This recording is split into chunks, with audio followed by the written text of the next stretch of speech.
Okay, guys, we're ready to move on to discuss Japan. So we just discussed the West and its role in China, and now we want to talk about Japan. Japan had been isolated as a kingdom for many, many years. I'm going to turn myself off in the corner so that you can see everything here. Japan was isolated from the West and really from largely from the East as an island nation. The Japanese led a solitary existence, although in the 1500s there had been some Portuguese ships that had been blown into areas of Japan, and those areas got an influence of both Christianity and trade through the Portuguese. And this little group of Christians and traders grew, and many of them came, stayed, married, had children. And by the 1500s, there was a lot of growth by the late 1500s in Japanese Christianity. But the Tokugawa family, the group of rulers that dominated Japan in the 1600s, began to see Christianity and Westernization as a threat.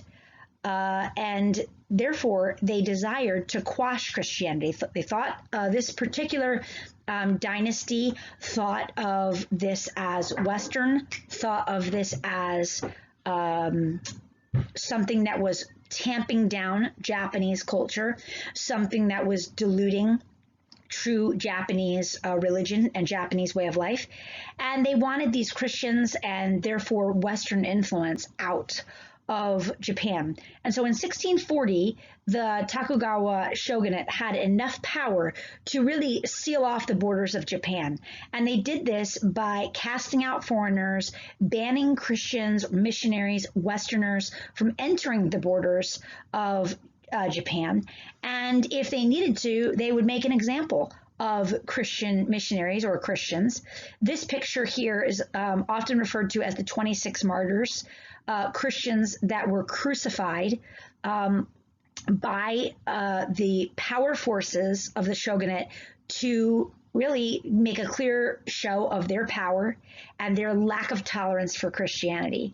The picture on the top is also a picture of a tradition that was started by the shogunate to keep Christian influence, because even though they had expelled a lot of Christians and they had martyred some Christians, the Japanese people, many of them had accepted Christianity by the 1600s, which is why the shogunate saw this as a threat. And so they wanted to always make sure that they were rooting out not only open Christians, Western Christians, missionary Christians, but also the Japanese Christians who held to the Christian faith. And so they had a tradition, and this tradition became known as the Furii. What would happen is that in this tradition, metal icons of the cross were placed into certain places in the floor. And what Japanese were asked to do once a year, and in certain places that were considered Christian hotspots, there were no exceptions made to this rule. They would need to come out of their houses, and then we need to walk forward. And in this walk in front of the officials of the traditional rulers, they would need to step on the cross. And in doing so, they showed their disrespect and their discarding of Christianity. And they were, of course, under threat. If they did not do this, things might happen to their families, things that might happen to them. They could be socially, politically ruined, persecuted, jailed. And so this kept Christianity, if you would imagine, although it didn't wipe it out, it kept it under wraps. And it put many Japanese Christians in difficult circumstances as they were asked to deny their faith publicly. So this meant that Japan entered this period of real about 200 years of very successful isolationism, where people were afraid to embrace Western thought, Western religion, Western philosophy, Western trade, and the Japanese leadership had been successful in keeping it out. Now, the later things got, the more lax the shogunate had become in actually enforcing and tamping down Christianity. More allowances were made, more Western influence was happening, and about this time, the US particularly, and Britain to a lesser degree, got very interested in opening Japan to a trade relationship. Now, the US saw what was going on with the other European nations and China in particular, and in seeing this, they had a desire to themselves gain a foothold in the Pacific. The Americans had settled Hawaii in the 1830s as missionaries, but they wanted to move further into the Pacific and establish themselves as a trading partner in the East. And so Western nations, and particularly the U.S., began to make some demands on Japan. Japan was so isolated that if whaling ships were in Japanese waters and they began to sink, even though it was the traditional international idea and sailing rule that you would help to rescue these sailors and bring them to shore or bring them on your boats, the Japanese refused to do this because these were Western sailors. They did not want anything to do with them. And so Western nations began to say, no, that's barbaric. That's backward. You need to help perishing sailors. You need to grow out of your isolationism. You need to be open to Western trade. As you see here in the slide, the U.S. saw this, and this is a quote from your text, as particularly hostile and barbaric, a way of life that didn't suit modern nations. And so they said Japan needs to be opened to trade. They need to be forced to open ports so that Western ideas, Western trade, Western religion, and the free flow of Western goods and Eastern goods to the West can be established. So the U.S. desired this economic entry point, but they couldn't get it. There were multiple times when the U.S. attempted to send in impressive ships, small groups of representatives to Japan who sought an audience with the Japanese rulers. But these all failed until 1853. And that's an important date. In 1853, Commodore Matthew Perry of the United States decided that it was about time to end this. And so with four ships at his command, two of them pictured here, he forced the opening when he steamed into the port of Edo, and said that he had some papers from the United States concerning diplomatic matters, and he refused to leave Edo Bay until he was met by a Japanese official. Now, remember, in isolationism, the Japanese usually just ignore these requests.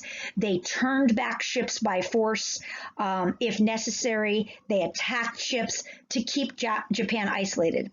Here, Matthew Perry refuses to turn around. And the Japanese, now that they're seeing what is taking place in neighboring China, right? Think of what else is going on in China with the Opium Wars and the forcing of the opening of China and Hong Kong and all of these things going over in China. So the Japanese knew that they had very little opportunity to keep the U.S. powers out, at least without a regroup, at least without a plan.